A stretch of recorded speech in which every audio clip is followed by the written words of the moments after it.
Hey y'all, the Appalachian Trail Thru-hikers bubble has moved on out from Springer.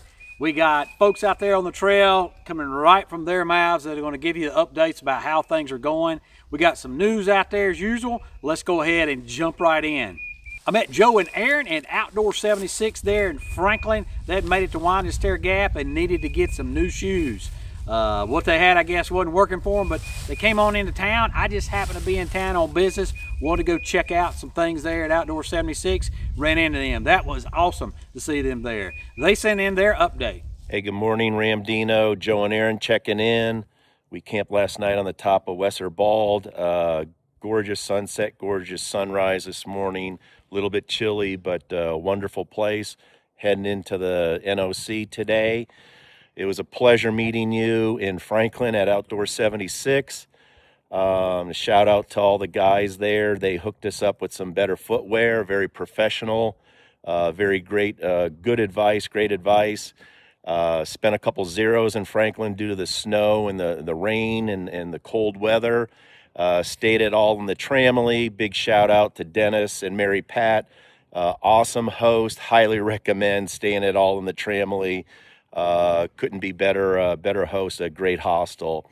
Had the pleasure of meeting Graybeard, who I believe is 90 years old. Said he didn't have time to give us trail names. He had to get up Standing Indian to eat his breakfast. But what a pleasure meeting him. Spent a night out here in 19 degrees, about the limit of our gear. And for us, we were okay, but not comfortable. Went to the Gap, and first car coming by happened to be Sherpa Josh with Sherpa Shuttles. So big shout out to him. He swooped us up and got us back into Franklin to thaw out. And we've been just having a wonderful time out here, and just like to thank everybody enjoying it. We've had a great stay in Franklin and met some incredible people, and we love this little mountain town. And shout out to all our friends and family. Thank you so much, and happy trails. Take care. Rick has made it through the Rhone. Said he had some chilly nights while he was going through there, but he is well on his way to Watauga Lake and looking forward to getting some more updates from him. The Jones family, they send us a couple updates. They are working their way through Georgia right now. Hey Ramdino, we're standing out here at Woody Gap in the snow, but we're pretty warm.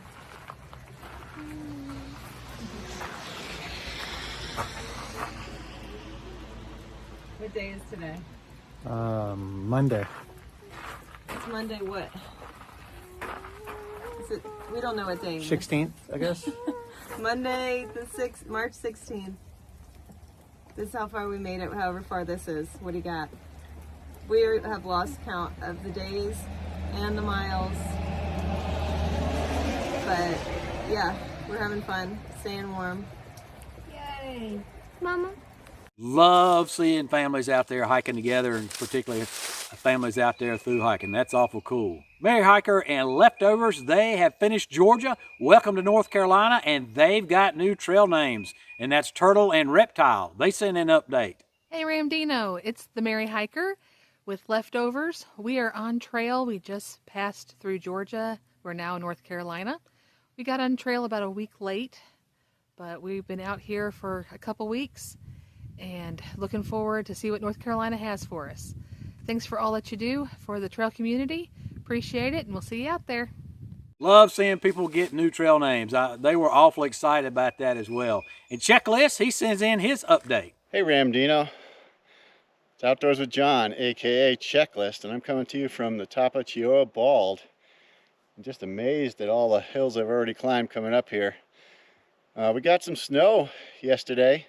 There's a couple inches up here. There's probably a few more in the Smokies. The trail conditions here on the backside, I'm slack packing, so the backside of Chihuahua Bald, not too bad. You don't need micro spikes. We're gonna hike out to the Fontana Hilton. Hopefully stay there with a Nero. Get picked up by Nancy at the hike in. Run into Robbins and get ourselves a 3.5 day supply so we can hike through the Smokies and come on out at Newfound Gap and maybe go into Cherokee. It's been great so far. Thanks for all you do, Ramdino, and I'll see you guys out there on the trail. So he was at Chihuahua Bald there, and that is really, so that's coming out of the knock. That's up at the top of the pool, coming out of the knock, and right before you start going kind of down into Fontana. And it's got 270-degree views there, so you get a sunrise and a sunset, and just a really nice place. It's after that shelter. I can't remember the name of the shelter there, but it's after the shelter up there above the Knox. So well worth going the extra couple tenths of a mile to get to that and have that solitude up there and have those great views. That's an awesome ball to take a break on, and or take a break or to camp out as I did. Notice he said that when he goes through the Smokies, he's going to go check in down at Cherokee. So that's interesting to me, because typically people check it when they come through, they resupply in Gatlinburg. They don't go to the Cherokee. And that's just typically because Cherokee has got more outdoor stores than, Gatlinburg has more outdoor stores than Cherokee does. So I found that interesting. They do have a dispensary, a cannabis dispensary down there that's the real McCoy. And because it's an Indian reservation, so don't know that had anything to do with it. I'm sure it didn't. But I did get an update from him right before I came out here, and he said that he's not going into Cherokee. He's going to resupply and go 5 days all the way through the Smokies. So that'll be a nice pull for him, heading on through the Smokies all the way without stopping. Then we got Thunder, Big Man, and Storm. They check in. Hey, Ramdino, Thunder here. And Big Man. And Storm. Coming to you from, what's it called? Chimney Rock Ridge. Chimney Rock Ridge. Hey, you didn't tell us about this view. Pretty nice. And Elsa, she checks in with her beginning of the trail video. Hey Ramdino, this is Pam. I'm coming from Edmonton, Alberta. I'm known on trail as Elsa on Trail. I start Sunday afternoon. Not sure how far I'll get, but it'll be along the approach trail. We're going Nobo from Georgia. I'll send you weekly updates as I can. Hopefully meet everybody on trail. See you soon. Even though he is not updating us, this is the southbounder that people are usually all the talk about, not only on other channels and other Instagrams and Facebook, but also here. There's always a comment section about, I think his name is Brian, but he has got a trail name of Scooby-Doo. And so last I heard, he had made it to the Notch Hostel there in New Hampshire. And Quilt checks in from Woody Gap and wanted to let people know that the hostels are all booking up when inclement weather comes through. So she's in the bubble there, and that is typical. You've got to get your reservation in the hostel really soon if you think there's going to be inclement weather. You're going to want to get off. So rain, cold and wet, cold and rain, snow, whatever. If you're going to want to get off, you better get a place to stay early, because everybody else has got the same thing in mind. And she indicated there's several hostels where she was around that area that they were totally booked up. So that can be tough. You may have to hike extra mileage, or you may have to pay for a longer shuttle if you don't do that. She also indicated that runners out there on the trail, when inclement weather, they're telling people, to go ahead and get off when there's really inclement weather, and typically that's like really cold, dangerous conditions. They're not going to do that just for rain, but they will do it when hypothermia is an issue. But she indicated, and I thought this was kind of odd, that they weren't giving people advice or weren't referring them to a particular shuttle or anything, or give them as a resource for shuttles. She said the ATC had told them not to do that, or even tell them not to go to what hostel. So understand they're not to make a review, but you'd at least like to use them as a resource to find a shuttle. Like, here's a list of shuttles that are in this area. Here's a list of hostels. So unfortunately, I had hoped that things were going to get better with the change in leadership at the ATC, as far as maybe being a little more for hikers, but gosh, they seem to be going in the opposite direction. I know it's not that's not something that the Little Ridge Runners would do in and of themselves, because they're always so very helpful. So I hate to see that they're restricting them from doing that, because that could be a good resource. But I guess it's you're on your own out there, folks. Don't count on somebody to come to your rescue like that to help you out, because they're not allowed to. And that was kind of what happened during COVID.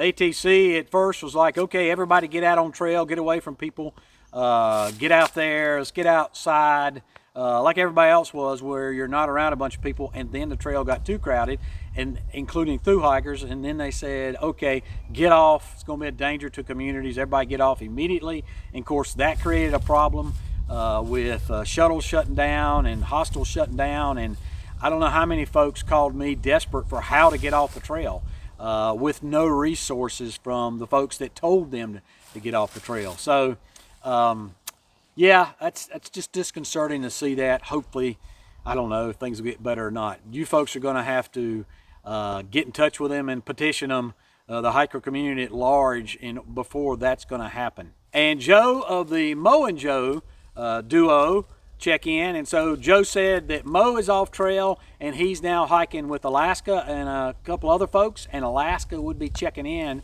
a few days, and sure enough she did. Here's her check-in. Hey Ramdino, this is Angie from Alaska. I just want to do a little update. I am a little south of Chihuahua Bald, slack pack, moving south today. We are going from Stokoa Gap back to the Knock. It's 28 degrees, tiny little bit of breeze, some snow, ice. I got my hiker spikes on. Not absolutely necessary, but gives a tiny bit of confidence so I can move a little faster. And we're headed back to a hostel tonight. And that should be the end of the cold weather. So tomorrow morning we'll start at Stokoa Gap and head north. Saturday the 20th, we should be headed into the Smokies. So they are in the Smokies by now, so that is awesome. Appreciate that check-in, Alaska. Hope to hear from you some more. And then Worm and Pack Mule, they check in from my very favorite section on the trail. Hey Ramdino, we're on top of Round Bald all by ourselves. About heading over to Jane Bald. Beautiful views out today. Yep, we're out here enjoying the youth of our senior years. This is Pack Mule signing off. And Bookworm. Everybody have a great day. Love the Roan Highlands. That's just like hiking through somewhere like in the Sound of Music somewhere. Those balds are just awesome. And then we got Forrest and Pochar. They send us their update. Hey Ramdino. Hi everybody. We're at mile what? 360. Yep, 360. We ran into Timber and Eek not too long ago. Yeah, they're super nice. And the trail's been great, and it's March 19th. So yep, everything's going well. There is a couple sections that are pretty icy and snowy, but it's overall pretty nice. So yeah, this trail's been awesome. We'll see you guys soon. Love seeing that enthusiasm coming from Forrest. That's just really neat, father-son, to see them get out there. Forrest channel, by the way, is Forrest Outdoors. Forrest Outdoors, I believe, is one word, space 59. So go and check him out. Let's give him some support and let him know that you folks are out there supporting him and watching his channel. Mousetrap, she had to get off trail for a couple days. Of course, she'd hurt her knee, and that was a good time. That was during when we had this bad weather, a real cold front, a lot of snow came through, and so she got off trail to rest that knee. She did say that she had some trail magic right before she got off. That was from Nomad. She wanted to give him a shout off. Not familiar with Trail Angel Nomad, but appreciate you if you're watching this, Nomad, you being a trail angel and helping hikers out there. But she should be back on by now. U-Turn is getting on trail and sends us Starter Trail update. Good morning, Ramdino. This is U-Turn. I am over here at Above the Clouds Hostel. I stayed here last night and the night before.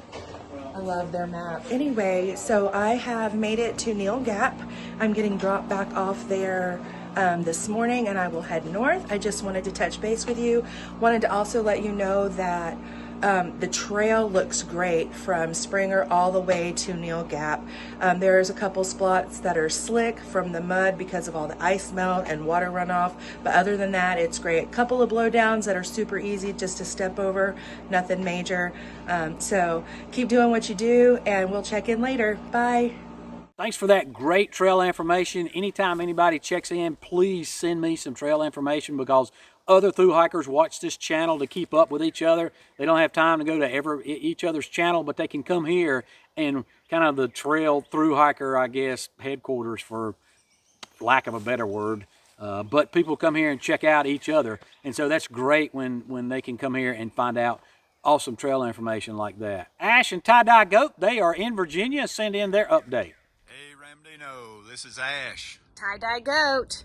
We're hanging out here at Angel's Rest Rock above Pearisburg. It is March 30th. No, it's not. No, 20th. 20th. First day Friday. of spring. Yes, we don't know what day it is. Anyway, hanging out here at Pearisburg tonight. We're about to go spend the night at a Trail Angel's house and get back on trail tomorrow. And we're headed towards the Triple Crown. So Mighty Blue, he is getting back on trail. You'll recall, I believe it was last week or week before last, when we indicated he had gotten off trail right after getting on trail, and he thought it was something more serious. So he went to the doctor. Comes to find out that he had the flu. And his wife had the flu as well. So he's over that, getting back on trail, and he is coming on out. So looking forward to that. This is at least his second, maybe more, through hike. And of course, he's done, I believe, the Camino and some other trails as well. So he has got a podcast, great podcast. Encourage you to go check that out. Prepper Hikes and Subman, they have made it to the quarter way point. That is awesome. Congratulations. They sent in their update. Good morning, Ramdino. Look where we are, baby. Quarter of the way. Hey, man. We are having a blast. We are at the quarter way mark. A couple days ago, it was 17 degrees. Today, we're hiking in short sleeves. And life is good. Some man's got an update. What's going on in our world? Yeah, in 3 days, we are going back to Georgia, stay at my house near Springer a couple days. Then we are going up to Newfound Gap because I have to do 60 miles from Newfound Gap to Genenflow Gap, just south of Hot Springs. So I need about 5-6 days to do that. Then we're going to come back up here to Bland and continue on, so we don't have to do that later on in the hike. I did not want Subman to summit Mount Katahdin with 60 miles behind him that he had to go make up. We're going to make this very special for his third through hike.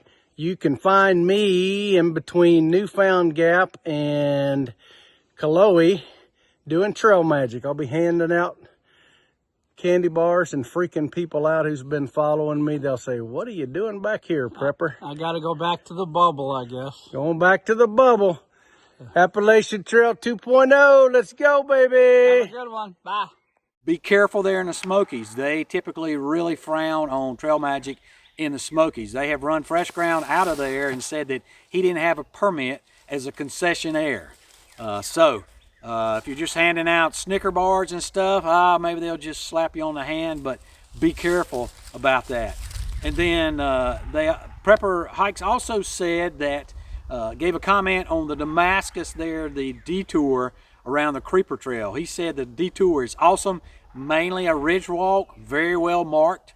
It is a yellow blaze. He couldn't believe he had to admit that he's yellow blazed, but it's yellow blazing by meaning the blazes are yellow and not that you're yellow blazing like walking on the road or driving on the road, which is usually what you hear when people say they're yellow blazing or they've been accused of being yellow blazing. But anyway, he says it's very well marked. Far out is very accurate on it. And there where you get back on the AT, you got to be a little careful there. Make sure that you are getting on the AT and not following a different trail there. So appreciate that trail information. Good to know that it's very well marked in a good reroute there, or a good detour rather. And Sunflower and Traveler, they check in on day one of their hike. Hello, Ramdino.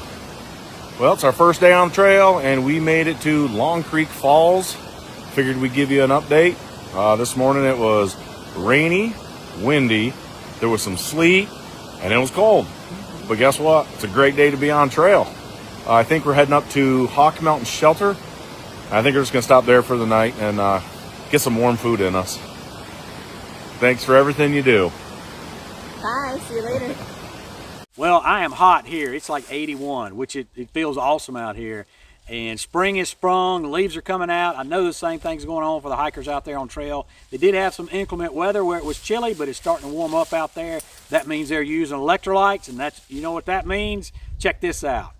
When I started using Element Drink Mix for backpacking, it was a huge deal to me.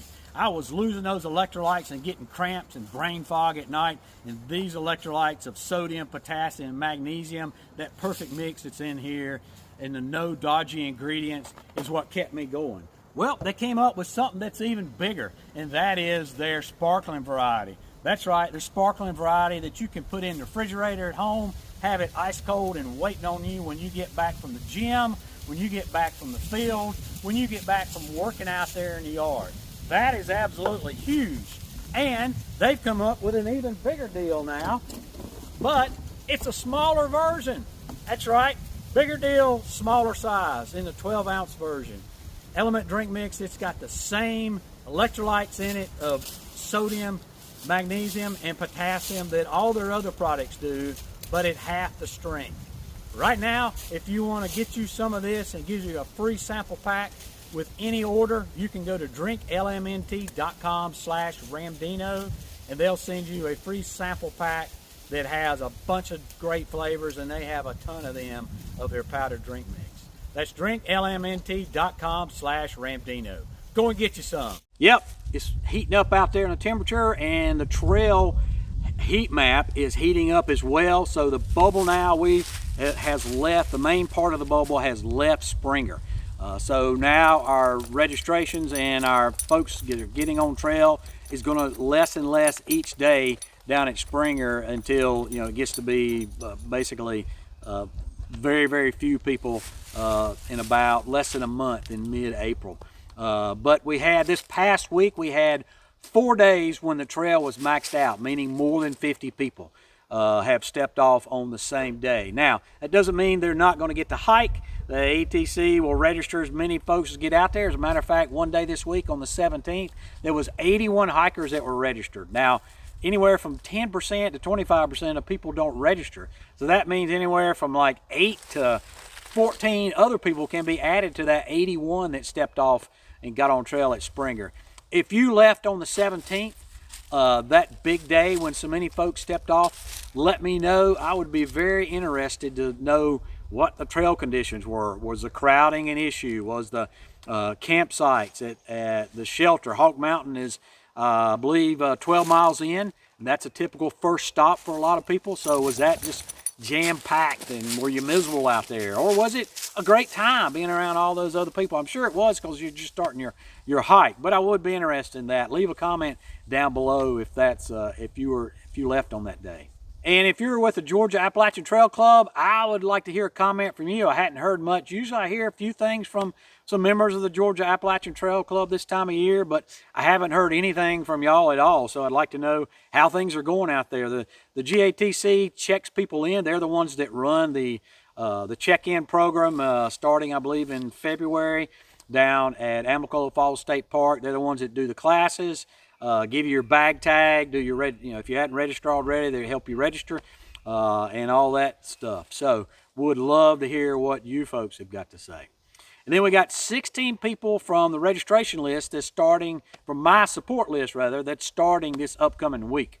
So too many folks, it's already run too long to name those one by one. But go and check out the link down below to go to the support list. For all the folks that have already stepped off and those that are doing it this coming week and coming up, and let's go and support them with your comments and however you can do that down in the in their comment sections on their channels or Instagram or Facebook or however they're doing their hike this year. Registrations, of course, have the velocity has dropped off, but we did have 382 more NOBO registered over the past, I guess it's been about 3 weeks since we updated. So we've got a total of 2,514 NOBO that have registered. We got 122 flip-floppers and 66 SOBO that have registered. So right now we are up 389 from a few weeks ago for a total of 2,702 folks that have registered their through hikes on the Appalachian Trail. So don't have a graph for you this week. Didn't have time to put that together, but that really seems like that's down quite a bit. By now, we're usually over 3,000 folks that have registered. And so my registration, those numbers I just gave you are based upon data that I've had for this day over the past, I don't know, 4 or 5 years. Before that, we had COVID for 2-3 years, and that data is really bad data because of COVID. Really slew the statistics. So I cut those out and only do it over the past 4 or 5 years when it's supposed to have been normal. But that's not based on, you know, the total from each year. That's based on the total for this time for each year. And then also this time of year is prescribed burn year. We've been talking about that, or prescribed burn season. We've been talking about that for a couple updates. Those are still going to be happening up until the summer when it gets really dry. And so right now they're trying to burn some of that forest litter out that would be fuel for wildfires. Don't have any specifics right now, but those you can expect to see those as you go up trail. And typically wherever it's going to affect the trail, they don't close it for a long period of time. They might close it for a couple hours, may not close it at all, but just be aware you may smell it and you may see smoke as you're making your way up trail. And then Whispers, our northern correspondent, he wanted me to let you know that the picture I showed last year of the hiker fording the ice swollen river was not AI. I claimed it was AI. It had to be an AI because nobody would jump in an icy river like that and risk hypothermia. But in fact, he said it wasn't, and that happens. And so, I got to thinking, that's not a smart thing to do. Get in a river that's full of ice and try to ford it when it's up to your waist. You're going to get wet, cold wet, and then what if you actually stumbled and fell? That's going to be worse. Then you really risk hypothermia. Then you risk having to call in search and rescue to get you out in a hurry. But that was from a Facebook page for search and rescue, and they were using as an example of what not to do. And so that's what can occur if you are doing it out and back and you hike out and the river's frozen over or the creek's frozen over, or it's smaller, and then when it gets warm with all the snow melt, the creek rises or it melts itself. And so that's what that was all about. So it wasn't AI, but to me, getting in that and fording that is rather foolish. I would try to figure out some other way to do it. Get in, maybe go upstream where it's not as swollen, or try to find a log to crawl across or something like that. And then this year the ATC has bear canisters at their Damascus Trail Center that last year or the year before last, they were just allowing you to check those out. It didn't cost you anything and you just had to return it. This year they're not doing that. They're renting them to you. And apparently they're only interested in renting it to section hikers or day hikers. I don't know why you need a bear canister if you're a day hiker, but anyway, it's $5 a day. So they apparently renting it to day hikers because they have a day rate, or $15 a week. So not through hikers, that would be cost prohibitive for through hikers if you're paying $15 a week. But they have that available for the Damascus Trail Center if you're interested in a bear canister for your hike. They have them in small, medium, and they also have them in extra large. So I think they're all the same rate though. So if you want to carry it for your whole crew, you could get that extra large size there. And the USDA has announced that they will be vaccinating raccoons against rabies again this year. They've got these little, they look like maybe gum, kind of a brown looking gum. So if you see those laying on the ground, don't pick those up unless you need to be inoculated against rabies. Probably wouldn't let your dog eat them. I'm not sure if it's a different strength for raccoons or not. I don't even know how you get a raccoon to eat it. It must be awful difficult to get a raccoon to eat those things like that. And how do you know if all the raccoons have been vaccinated? I mean, they all look alike, right? So, I mean, you're not going to ID them and then check them off on a list. Somebody may not get some raccoon may not get the vaccination and be upset about that. So, but that's only for the raccoons out there. So don't eat the little brown looking things that you might see laying on the trail. And that's going to be done between Rocky Gap and Virginia 601. That's Nobo Mile 467 to 673. And then Special K is a trail maintainer, and he's in the Pine Grove area, and he says he maintains the trail from Pine Grove south down to the Maryland state line. And he invites anybody, if you're hiking through there, when you get through Maryland and up to Pine Grove, if you will leave a comment at the Pine Grove, there's the store there, and there's a book you sign in. If you'll leave a comment about what type of blowdown that you encountered, if any, from that section, he will make sure that that gets took care of, or any other kind of huge trail maintenance that needs to be done in there, but mainly blowdowns. Kind of like what the Tennessee Eastman has done. You can they'll do the same thing. You can contact them through their website, or just let me know either through Tennessee or from Pine Grove Trail South to Maryland. I've got their contact information. I'll get that to the people that need to know about it.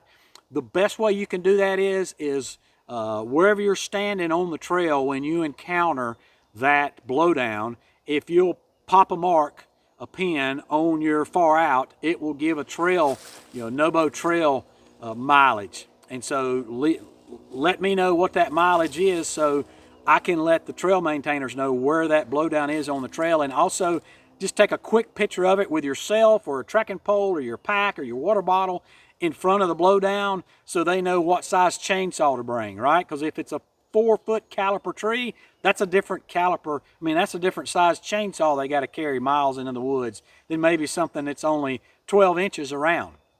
So that would be great. That would really help the trail maintainers out there. Thanks a lot, Special K, for agreeing to do that. And then I am just 3 weeks or less from my Camino. I am so excited. I'm pumped up about that. A lot of you have sent me some advice about your Camino trip. I'm amazed how many people have done it and are doing it this year. But I would love to hear, the folks that hadn't sent it in, give me your advice about the Camino, particularly what are not to miss albergues along the way. Folks, that's all I got this week. As always, appreciate you, and we hope to see you out here.